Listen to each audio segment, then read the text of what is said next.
Chapter 28. The Lamanites are defeated in a tremendous battle. Tens of thousands are slain. The wicked are consigned to a state of endless woe. The righteous attain a never-ending happiness. About 77 through 76 BC.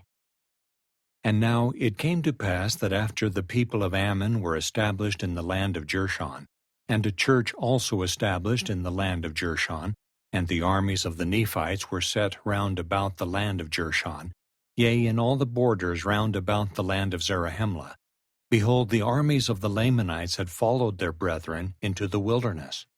And thus there was a tremendous battle, yea, even such an one as never had been known among all the people in the land, from the time Lehi left Jerusalem.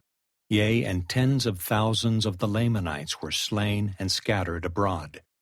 Yea, and also there was a tremendous slaughter among the people of Nephi. Nevertheless, the Lamanites were driven and scattered, and the people of Nephi returned again to their land. And now this was a time that there was a great mourning and lamentation heard throughout all the land, among all the people of Nephi. Yea, the cry of widows mourning for their husbands, and also of fathers mourning for their sons, and the daughter for the brother, yea, the brother for the father. And thus the cry of mourning was heard among all of them, mourning for their kindred who had been slain.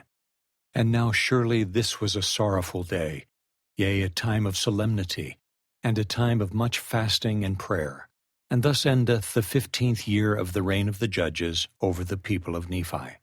And this is the account of Ammon and his brethren, their journeyings in the land of Nephi, their sufferings in the land, their sorrows and their afflictions, and their incomprehensible joy, and the reception and safety of the brethren in the land of Jershon. And now may the Lord, the Redeemer of all men, bless their souls forever.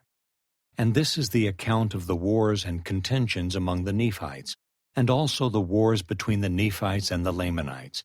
And the 15th year of the reign of the judges is ended.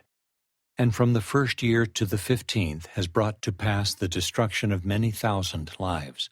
Yea, it has brought to pass an awful scene of bloodshed. And the bodies of many thousands are laid low in the earth, while the bodies of many thousands are mouldering in heaps upon the face of the earth. Yea, and many thousands are mourning for the loss of their kindred, because they have reason to fear, according to the promises of the Lord, that they are consigned to a state of endless woe, while many thousands of others truly mourn for the loss of their kindred.